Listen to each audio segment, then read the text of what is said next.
Нэг ийм юм байгаад байна. Бид нар чи стандарт батлах гад өнөөдөр ярьж байгаа шүү дээ, тий.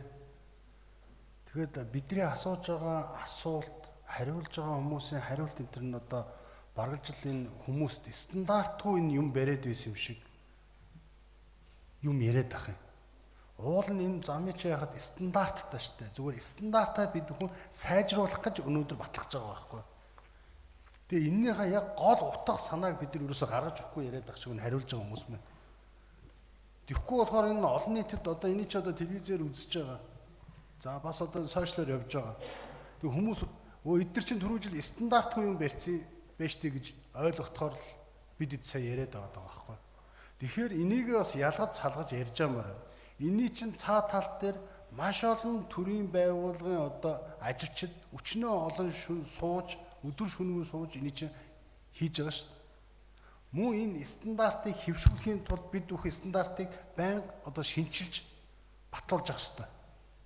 Яагаад тэгэхээр амьдрал байна. Өдөр тутмын үйл ажиллагаа бол явагдана. Дахиад бид бүхэн амьдралын нөгөө баян шаардлагад нийцүүлж стандарт гэдэг юм чинь дахин шинжлэгдэж идэг. Тийм байгаа болохоор энэ стандарт гэдэг юм уу өшөө илүү бас ингэ сайжруулж ингэж явмаар байна гэж би харж байна. Нэг энэ бол миний бол санал шүү. Санал. За нэг асуулт байна. Асуулт нь ямар асуулт вэ гэхээр түрүү жил бид бүхэн ийм сайхан зам тавиад энэ замаар алхаж байгаа иргэд ямар байр суурьтай байсан юм? Ямар байр суурьтай байсан? Энэ жил дахиад нэмээд хийгээч гэсэн юм уу? Эсвэл бол болооч гэсэн юм уу? Ийм асуулт байна.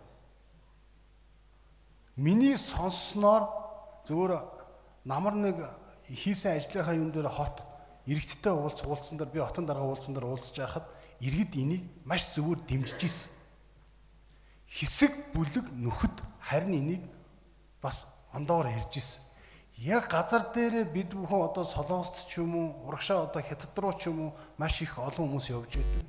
Тэгээд тэнд очиод орой ингээд бүүндөө ингээд алхаад гэр бүлээрээ алхаад явж байгаа хүмүүсийг харахаараа бидний ийм орчинд баймаар байна гэдэг мөртлөөсөө яг тэр замыг тавиад явхаар зарим нэг нь шүмжилж байдаг. Тэр нь хэдэн хүн байд юм бэ? Тийм одоо дүгнэлт гаргасан юм байна уу? Лавдгал намар хотын дарагтай бид бүгдөө энд суужсаа одоо хүмүүс иргэдтэй уулзалтан дээр тэр тусмаа Сүхбаатар дүүрэг, Хаан уул дүүрэг, Чингэлтэй дүүргийн уулзалтан дээр би өөрөө оролцож явсан.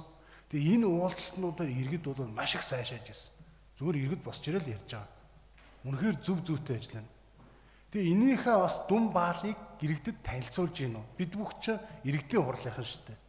Тэгжээж ажлаа цааш нь үргэлжлүүлж явахгүй бол зүгээр нэг сошиалын мэдээгээр яваад байна уу? Энэ хоёрыг ялгаж салгаж юмараа. Мөн стандарт гэдгээ бүр ингээд одоо тэр нэг чигжээс гэж яриад байна шүү дээ. Одоо чигжээс. Энэ чигжээс чинь стандартын дагуу хийх ёстой ажил болохоос биш. Мөн биз дээ тий. Тэр чинь заавалжгүй юу гин гэсэн байхгүй шүү дээ. Стандартаа л бид бүхэн барих ёстой.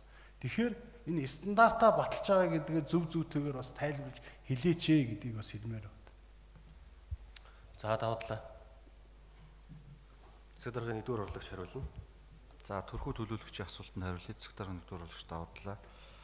За бид нэр 2026 оны төсвийг батлуулахад иргэдтэй уулзаад иргэдээсээ санал асуулга авч хахад хотод хамгийн хийх хэрэгцээ эхний 10 ажлын ми санжаагаар 4/5 дугаарт явган хүний зам талбай эренбэлэгдэж орсон.